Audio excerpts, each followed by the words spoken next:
at Global School's English training, and today we're having a very special topic upon request of a customer, and he wanted to find out how the conditionals work. Now, most people have a big problem with the conditionals, but as usual, actually once you understand why and how to use it, it's really easy.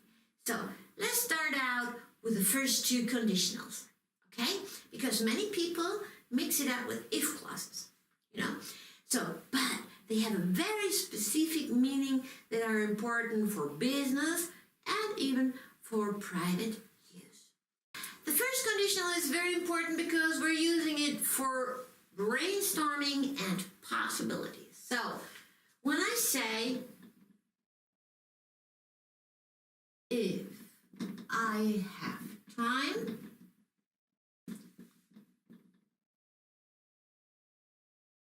I'll pick you up half an hour before the party. Let's have a look at that. First of all, I have my if here. Then I have my major verb. The major verb is conjugated because it's plural. If I said, if she has time, and the rest continues the same. So, what am I doing here? The if part has a specific meaning, and it means it is possible.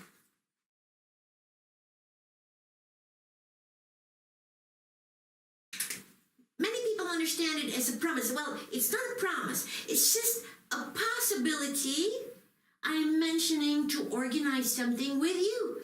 You see? So I say, if I have time, in other words, well, if it is possible, but I'm not saying it because that sounds a bit sluggish, if it's possible, it sounds like as if I don't care about you.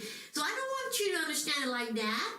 So I say, if I have time, first part of the conditional, I will pick you up half an hour before the party. So, and this here is the possible consequence.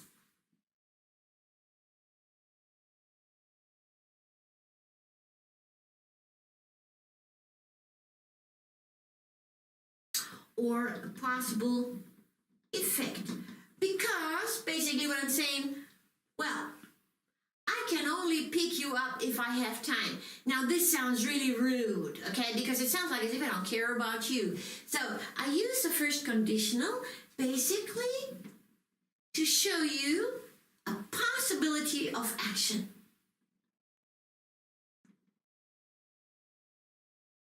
A possibility of action based upon a possible situation.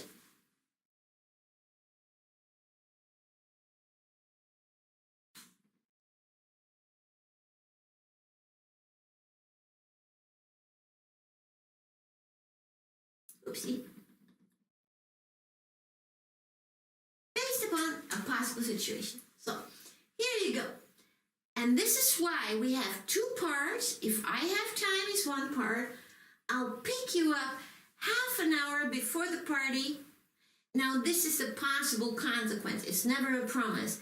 It's something to organize, to discuss with you. If that's all right with you, maybe it's not even all right with you. Maybe you have somebody else to pick you up. So let's talk about it. And this is why I'm using first conditional, actually. And because each part of the sentence has its specific meaning, I can never mix it up. Because when I start out with if I have time, this is basically the presumption of what will happen afterwards. But what I can do, as always in English, whatever is most important comes first. And so I could start out, well, Rafa, I'll pick you up half an hour before the party if I have time. What do you think? You see? Sounds like a good idea. Great. So you see, I can swap the position. I can start with, I'll pick you up. So, if I have time. But first of all, I need to know if I have time. So, now, if you're talking about ideas in regards to business, if you're talking about organizing a party, it doesn't matter what you want to talk about. If you want to show a presumption, be kind about it, and a possibility of action, then you definitely would want to use the first conditional. Easy, no? Now that we understand the first conditional, you see it's very easy. Now we would like to discuss the second conditional. It's very different from the first condition because, watch this. I'm using the same example as with the first condition. If I, watch that, had time, I would pick you up. What is happening here? Most people think that we're talking about a past issue. Well, surprise, surprise. Because it is a second conditional, I always, at all times, have to use the past simple on the major verb. Same thing, if she bought a Cadillac, she would. Whatever verb you have, after the if, you have the major verb in past simple. If you're not sure about the past simple, check out the past simple video.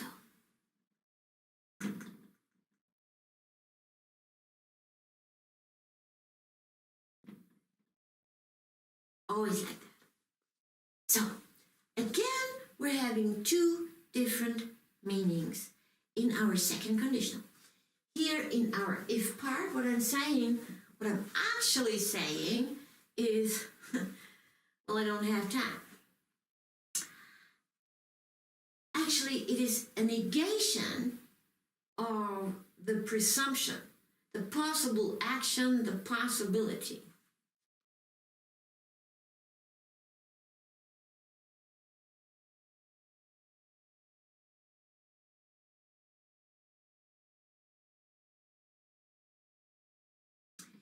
It's basically the negation. Now, of course, I could tell you, you know what, Rafa, I don't have time.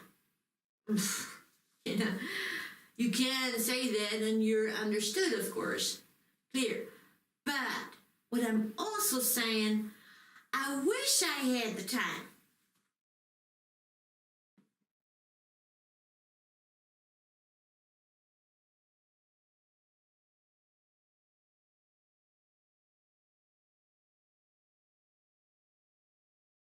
So you see, there's a big difference between saying, well, Rafa, I don't have time to pick you up. It's a clear fact, but not very friendly, you know. So when I use a second conditional, then I say, well, if I had time, I would pick you up. If I had time means at the same time, well, I wished I had time. So, and the second part, just like the first conditional, it's the effect. It's the effect or something I really actually would like to do.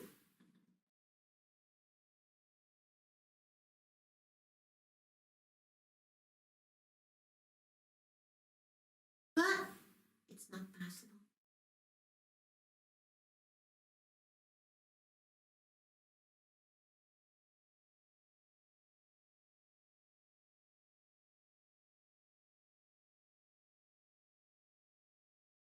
So you see, again, we have in the if part and we have the would part.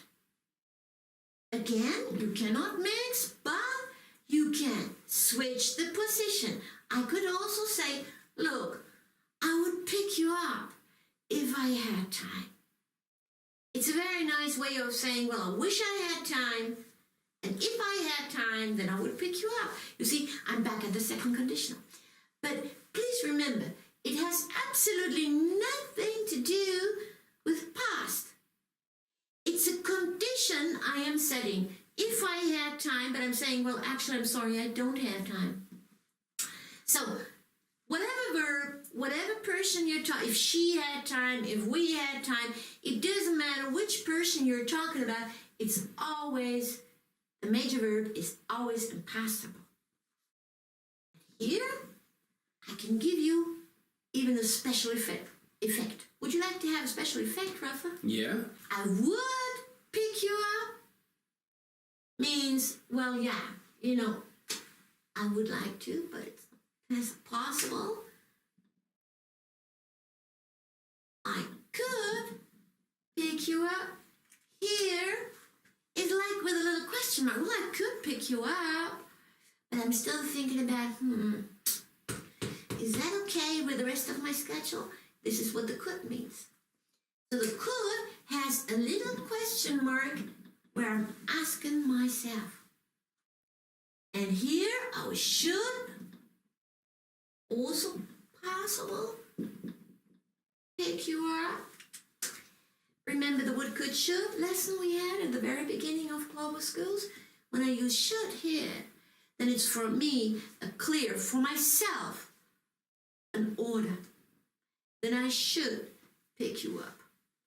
But unfortunately, guess what? I'm using the second conditional. And I'm beginning with if I had time.